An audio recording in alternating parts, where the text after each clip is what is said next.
오늘 아침 정부권 주요 뉴스입니다. 정부가 조선업 대책을 발표했지만 군산 지역 업체들은 현실적인 지원책이 아니라며 실망감을 드러냈습니다. 최규성 농어촌공사 사장이 태양광 업체를 운영한다는 의혹을 부인하고 나섰지만 의문은 여전합니다. 완주군 제2산업단지에 지정 폐기물 매립장이 들어설 예정이어서 인근 주민들이 반발하고 있습니다. 전라북도 지역은 오늘 하루 종일 추위가 기승을 부리겠습니다. 건강관리에 유의가 필요합니다. 여러분 안녕하십니까? 전주 MBC 뉴스투데이입니다. 정부가 어제 조선업 활성화 대책을 내놨는데 군산 지역 분위기는 암울합니다. 군산 조선소 재가동이나 선박블럭 배정 같은 실효성 있는 대책은 모두 빠졌다며 실망스러운 분위기입니다. 강동혁 기자입니다. 전북과 울산, 부산 등 조선 밀집 지역 5곳의 시도 관계자와 조선업체 대표들이 마주 앉았습니다. 정부의 조선업 살리기 대책 발표에 더해 상생 협약을 위한 자리였습니다. 정부는 중소조선사와 부품업체를 위해 친환경 LNG 연료선 발주와 금융 지원 등을 약속했습니다. 상생을 통해 위기를 극복하고 동반 성장을 추진해 나간다는 점에서 의미가 있다고 하겠습니다. 정부 대책이 전해진 군산을 찾아가 봤습니다. 정부의 대책 발표에도 이곳 군산 지역의 분위기는 무겁게 가라앉았습니다. 이처럼 일시적으로 공장문을 닫았거나 힘겹게 가동을 이어간 업체들에게 정부의 약발이 나타나기 어려울 것이란 전망 때문입니다. 수개월째 일손을 놓고 있는 한 협력업체는 실망감을 숨기지 않습니다. 군산조선소 재가동은 고사하고 선박블록을 배정하겠다는 언급조차 없기 때문입니다. 또 도내 중소조선사의 규모가 작아 친환경 선박발주 효과는 낮고 금융 지원도 현상 유지 수준이라는 겁니다. 정부가 여기 군산 조선소를 위해서 군산 산업단지를 위해서 해준 게 없어요. 이 군산 조선소에 대해서는 정부가 책임을 져야 된다고. 정치권에서도 비판의 목소리가 나오고 있는데 군산 지원책은 정부의 의지 부족의 결과라고 꼬집습니다. 재가동이라는 알맹이는 완전히 빠진 상태에서 일반 혜택을 독점해왔던 그런 지역들, 그런 지역에 대한 혜택과 지원책이 기대치에 못 미치는 대책 발표에 협력업체들은 또다시 힘겨운 겨울을 나야 될 처지에 놓였습니다. MBC 뉴스 강동엽입니다. 군산 조선업 활성화에 도내 여당 의원들도 목소리를 높였습니다. 민주당 안호영 전북도당 위원장은 140척의 공공선박 발주를 핵심 내용으로 한 정부의 조선업 경기 활성화 방안과 관련해 군산 지역의 물량 우선 배정과 협력업체 지원 방안을 중앙당에 건의했습니다. 잇따르는 OCI 군산 공장의 유독물질 누출 사고에 주민들이 반발하고 있습니다. 최근 3년간 5차례나 사고가 발생한 데 대해 전라북도와 경찰이 특별 점검에 나섰고 군산시는 근본 대책을 OCI에 촉구했습니다. 이몽진 기자입니다. 지난 2015년 6월 OCI 군산공장 폴리실리콘 제조 공정 중에 누출된 유독물질 사염악 유소가 공장 밖으로 퍼져나가 주민 300여 명이 병원 진료를 받았습니다. 또 논과 밭 8만 3천여 제곱미터의 피해가 났고 재산 피해액은 1억 원을 넘었습니다. 이 같은 대형 화학사고가 발생했는데도 OCI 측은 관계기관 신고조차 지연시켰습니다. 지난 1990년에 건립된 OCI 군산공장은 이번 사고를 포함해 최근 3년여 동안 5차례나 화학사고가 발생했고 인근 장전마을 주민들은 매번 불안에 떨었습니다. 나중에 큰 사고 날까 봐 혹시라도 굉장히 위험해요. 더 많이 힘들어요. 다 불안해하고 다 똑같아요. 또한 빈번한 화학사고로 외지에서 이전에 들어오는 사람이 없자 마을은 빈집이 늘어나고 땅값이 내려 주민들의 원성은 OCI 군산공장을 향할 수밖에 없습니다. 별로 들어오는 사람이 없어요. 나가기만 하고 그래서 빈집들이 많이 있어요. 땅을 전반 다 OCI에서 다 사라고 우리가 이제 했거든요. 군산시는 OCI 군산공장의 설비가 노후돼 유사한 사고가 잇따르고 있다며 시설의 전면 교체와 함께 시민들이 납득할 수 있는 근본적인 대책 마련을 촉구했습니다. 시민들의 안전이 경제 논리와는 별개로 저는 최우선시 돼야 된다고 생각을 하기 때문에 또한 화학물질 취급시설의 관리 감독권이 환경부에 있기 때문에 지자체로서는 감시나 제재에 한계가 있다며 권한 위임이 필요하다고 강조했습니다. OCI 군산공장의 화학사고로 시민들의 안전이 위협받으면서 전면적인 시설 점검과 함께 관리감독 체계 개편이 시급하다는 지적입니다. MBC 뉴스 임홍진입니다.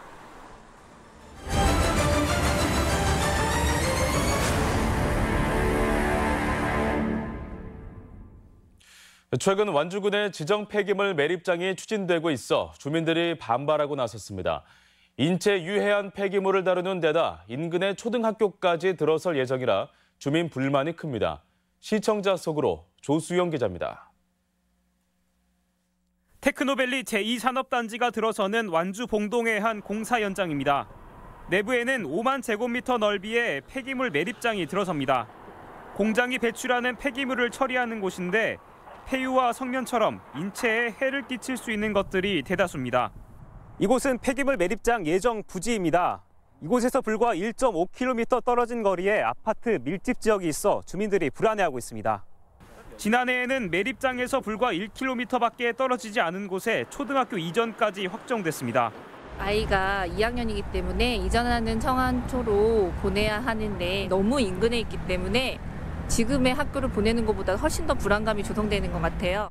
완주군은 5년 전부터 주민 설명회도 열고 환경 영향 평가도 거쳐 절차상 문제는 없다는 입장입니다. 그래서 환경 영향 평가 때 일부 이제 일반 폐기물만 받겠다고 협의를 했다가 최종적으로 다시 다 받아라. 환경청 새만환경청 의견이 와가지고 다시 받는 걸로 지금 돼 있어요. 하지만 문제를 제기하는 주민들 상당수는 매립장 계획을 전혀 몰랐다는 겁니다. 1개월 전에 매립장이 들어오는 것을 알게 돼서 대책위를 중심으로 꾸려가지고 촛불 집회도 하고. 박성일 완주군수는 사업 추진 과정이 미흡한 점을 인정했습니다. 환경청 여기서 그걸 넣으라고 공문도 오고 해서 다시 넣었는데 이 부분도 한번 최대한도 주민들하고 노력해서 뺄 수 있으면 한번 빼보려고 합니다. 이에 대해 주민들은 재검토라는 원론적인 입장에 불과하다며 완주군이 이 사업을 최종 철회할 때까지 반대 운동을 벌이겠다고 밝혔습니다. MBC 뉴스 조수영입니다. 최규성 농어촌공사 사장이 태양광 사업과 결부되며 논란이 일자 해명에 나섰습니다. 하지만 관련 법인의 운영 목적이 석연치 않고 실소유 의혹도 여전히 의문입니다. 박연선 기자입니다. 최규성 농어촌공사 사장이 태양광 사업 논란과 관련해 해명을 내놨습니다. 최 사장은 해당 법인은 의원 생활을 마치고 가족과 보좌진의 생계를 위해 설립한 전기 절약기기 판매업체이며 전 보좌관이 이어받아 농촌 태양광 분야로 사업 확대를 시도했지만 실적이 없는 작은 회사라고 해명했습니다. 농어촌공사도 업체 수준이 낮아 입찰도 어렵다며 관련성을 부인했습니다. 지금은 뭐 포기하시는 단계이신 걸로 알고 있어요. 그냥 등록했으니까 그냥 지우기도 뭐하고 있으니까 하는 거고 그걸 또 하지도 못하셔. 하지만 풀리지 않은 의문들은 여전합니다. 최 사장은 지난해 10월 공직 진출 기회가 생겨 법인 대표를 사임했다고 밝혔습니다. 그런데 같은 시기 최 사장 아들이 이 법인에 지분을 투자하며 이사로 등기됐고 등기 4일 만에 태양광 관련 업종을 등기에 추가했습니다. 최 사장이 농어촌공사 사장을 맡으면서 법인을 태양광 업체로 전환시킨 게 아니냐는 의문이 들지만 업체 측은 우연이라는 입장입니다. 막사하게 인데 그것만 얘기했지 뭐 농촌공사 전 생각도 안 해봤네요. 진짜 우연히 겹쳐서 조금. 그러니까 그런 것 같죠. 그래가지고 저희도 참 난감합니다. 최 사장은 해명을 통해 법인 매출이 2년 반 동안 3천만 원뿐이라며 관련성을 부인했습니다. 그런데 법인을 여의도 국회의사당 인근에 두고 월 200만 원의 임대료를 꼬박꼬박 냈습니다. 그간 임대료만 6천만 원. 인건비는 물론 사무실 운영도 어려운 상황에서 왜 사무실을 운영했는지 의문입니다. 이 밖에 서울과 김제 사무실에 최 사장이 한국농어촌공사 사장 취임 이후에도 방문한 것으로 드러나 실소유주가 최 사장이 아니냐는 의문과 논란은 가라앉지 않고 있습니다. MBC 뉴스 박연선입니다. 광주형 일자리 추진이 난항을 겪으면서 군산이 대안으로 주목받고 있습니다. 민주당은 어제 국회 정책조정회의에서 사회 통합의 선도적 모델로 적극 추진해온 광주형 일자리가 난항을 겪자 다른 지역에 적용을 검토해야 한다며 대안론을 제시했습니다. 민주당은 특히 군산을 특정하면서 통합형 일자리를 원하는 곳은 많다고 밝혀 광주형 일자리 사업이 여의치 않을 경우 군산형 일자리 추진을 강하게 시사했습니다. 정운천 의원이 예산조정소위원으로 확정돼 도내 국가 예산 활동에 도움이 기대됩니다. 국회 정운천 의원은 내년도 국회 예산안 최종 증액 여부를 결정하는 예산조정소위원회에 도내 의원으로는 유일하게 참여한다고 밝혔습니다. 전라북도는 막바지 예산 활동에 창구를 확보하게 돼 정부 예산안에서 빠졌던 70대 중점관리 사업 예산 증액에 행정력을 집중할 계획입니다. 노면전차 트램은 유럽 등지에서는 흔한 대중교통 수단입니다. 전주시가 이 트램을 한옥마을의 관광자원으로 도입할지 고민하고 있습니다. 박찬익 기자입니다. 트램이 도로를 따라 도심을 이동합니다. 노면 전차인 트램은 유럽에서 비교적 대중화된 교통수단 가운데 하나입니다. 전기로 움직여 친환경적이고 따로 철괴를 내지 않아도 경제적인 게 장점입니다.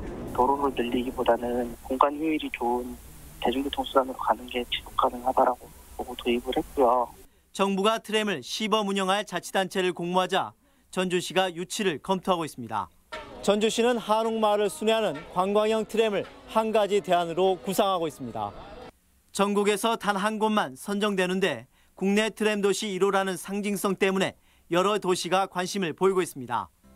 세계 최초로 집정 장치가 없이 100% 배터리로 전기를 공급하는 무가선 저상 트램이라는 점도 매력입니다. 수년 전 경전철을 도입하려다 포기했던 전주시는 같은 이유로 도입을 고민하고 있습니다. 궤도를 설치하는데 1km당 대략 300억 원 가까운 예산이 드는데 국비 지원에도 평소 운영비가 만만치 않기 때문입니다. 지방비 투자 비율들이 포함되어 있습니다. 지방 재립도가 높은 수도권 지역이 유려하기 때문에 관광 자원은 물론이고 교통량 분산 효과도 높아 경기 수원시와 용인시는 정부 공모와 상관없이 도입을 추진하고 있습니다. 정부는 각 자치단체로부터 다음 달 제안서를 받아 내년 초에 유치도시를 최종 결정합니다. MBC 뉴스 박찬익입니다.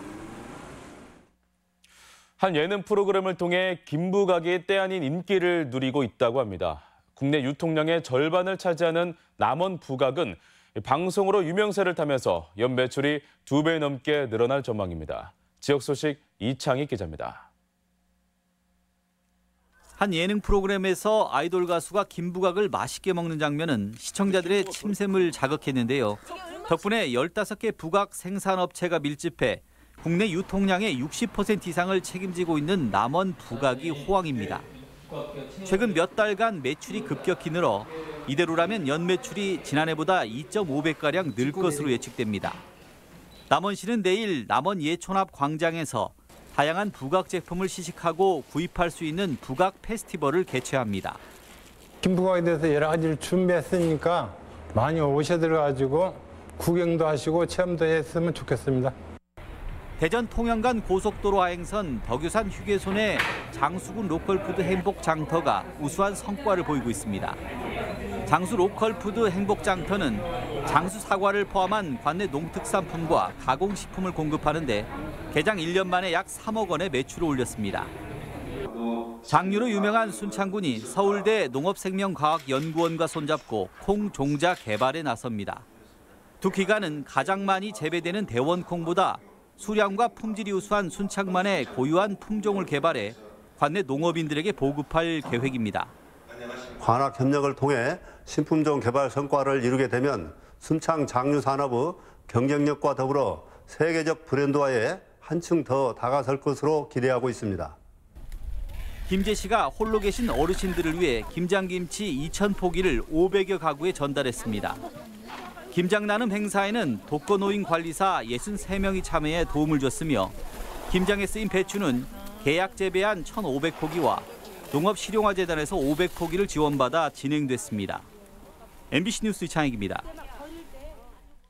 도내에서 생산되는 친환경 농산물이 학교 급식으로 주목받고 있습니다. 전라북도는 학교 급식으로 공급되는 도내 친환경 농산물이 2016년 2천여 톤, 69억 원 규모에서 올해는 9월까지 2,500여 톤, 81억 원으로 큰 폭으로 늘었다고 밝혔습니다. 이에 따라 도내 친환경 농산물 소비처도 학교 급식 31.5%, 직거래 26.5%, 대형 유통업체 18.8% 등으로 다양해지고 있습니다. 도내 기업들이 장학금 후원 약속을 지키지 않은 것으로 나타났습니다. 전주시 의회에 따르면 전주인재육성재단은 제일건설과 옥성산업개발로부터 각각 10억 원과 5억 원을 후원받기로 했지만 실제로는 4억 5천만 원과 1억 원에 그쳤습니다. 전주인재육성재단 후원금은 매년 급감해 올해는 지난해의 절반인 2,700만 원으로 줄었습니다. 전주지방법원은 자신의 극단에서 단원들을 성추행한 연극 연출가 최모 씨에게 아동 청소년 성보호법 위반 혐의로 징역 1년 6개월의 실형을 선고했습니다. 최 씨는 2013년부터 3년간 도내 한 극단 대표로 일하면서 미성년자를 포함한 배우 3명을 성추행한 혐의로 기소됐습니다. 새만금 재생에너지로 지역 경제를 활성화시켜야 한다는 주장이 나왔습니다. 태양광 기업연합회는 도에서 기자회견을 갖고 정부 정책으로 재생에너지 기업 입주와 투자가 활발해지면 GM 군산공장과 조선소의 빈자리를 채울 수 있다고 밝혔습니다. 또 지역 경제 활성화를 위해 40여 도내 중소 재생에너지 기업의 사업 참여를 보장해 줄 것도 요구했습니다. 새만금에 추진 중인 재생에너지 클러스터 설명회가 다음 주 군산에서 열립니다. 오는 27일 시청에서 열리는 설명회에서는 새만금 재생에너지 클러스터 계획을 소개하고 주민 질의에 답변을 하는 순으로 진행됩니다. 또 태양광 중심의 재생에너지 사업을 통한 새만금 내부 개발 촉진과 지역 경제 활성화 방안 등이 제시될 예정입니다. 참여자치 전북시민연대가 주최한 선거구제 개편 토론회에서 참석자들은 지역 대표성을 강화하면서 지역 분권을 실현하는 선거제도로 권역별 비례대표가 바람직하다고 밝혔습니다.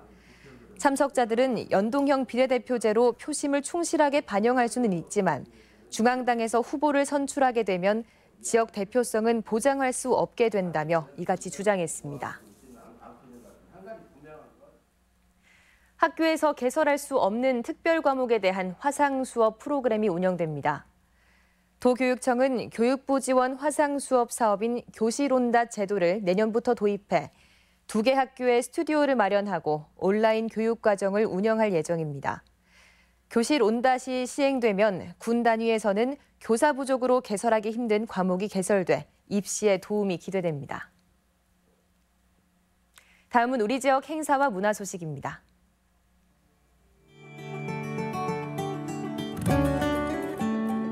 제14회 시민영상제가 오늘부터 이틀간 전주 디지털 독립영화관에서 열립니다. 대중가요로 구성한 김제 시민화합음악회가 오늘 김제문화예술회관에서 열립니다.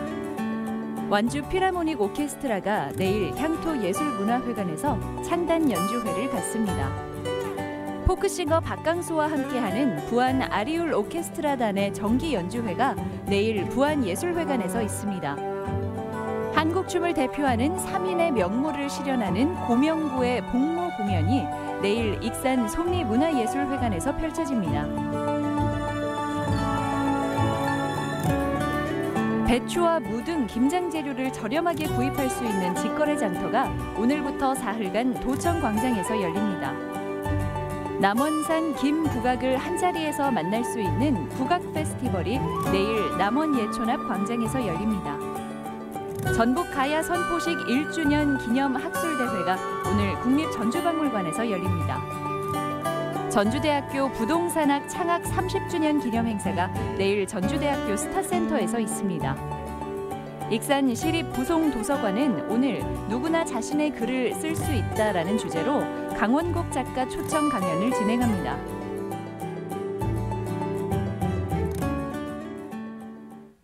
(11월 23일) 금요일 전북권 날씨입니다.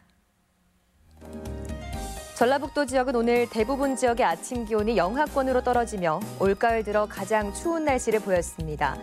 오늘은 대체로 맑은 가운데 낮 동안에도 추위가 기승을 부리겠습니다. 미세먼지는 보통 수준을 보이겠습니다. 지역별 최고 기온입니다. 전주와 임실 9도, 동북권은 장수 8도, 무주 7도, 서해안권은 고창 10도, 군산 8도의 분포를 기록하겠습니다. 바다의 물결은 서해남부 앞바다는 0.5에서 1.5m, 먼바다는 최고 2m까지 일겠습니다.